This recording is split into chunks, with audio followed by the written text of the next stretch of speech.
လူတိုင်းဟာကံရဲ့ပုံရိပ်အမှတ်တစိတ်တွေပေါ်နေတယ်အမှတ်တမဲ့မနေနဲ့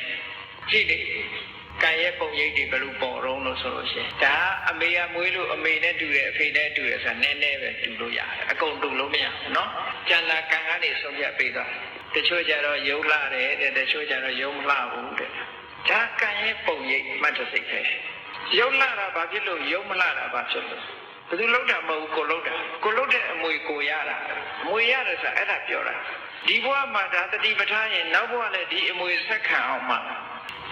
အတိတ်ဘဝမှာစိတ်ခဏခဏဆိုးတဲ့လူတွေဟာရုပ်ဆိုးအကြည့်တတ်ဖြစ်တယ်ဒေါသကြီးတဲ့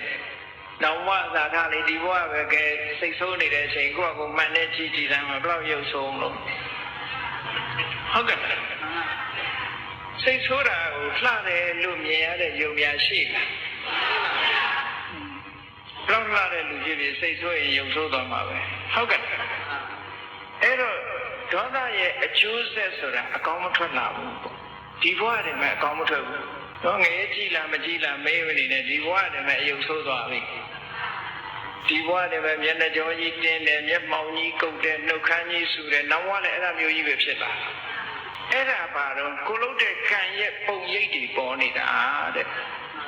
ဒီဘဝကြတော့တချို့ကြတော့မျက်နှာကကြီးကြီးလင်းလင်းပြုံးပြုံးရွှင်ရွှင်နဲ့ကြည်လင်တဲ့မျက်နှာရှိတယ်ပြုံးရွှင်တဲ့မျက်နှာရှိတယ်မျက်နှာကချိုးသားတယ်ဆွဲလူရောမရှိဘူးလားပုဂ္ဂိုလ်တော်ကလည်းသူကစိတ်ကချိုးချိုးသားသားနဲ့နေခဲ့တဲ့ပုဂ္ဂိုလ်ဒေါသသိမ့်မကြည့်တဲ့ပုဂ္ဂိုလ်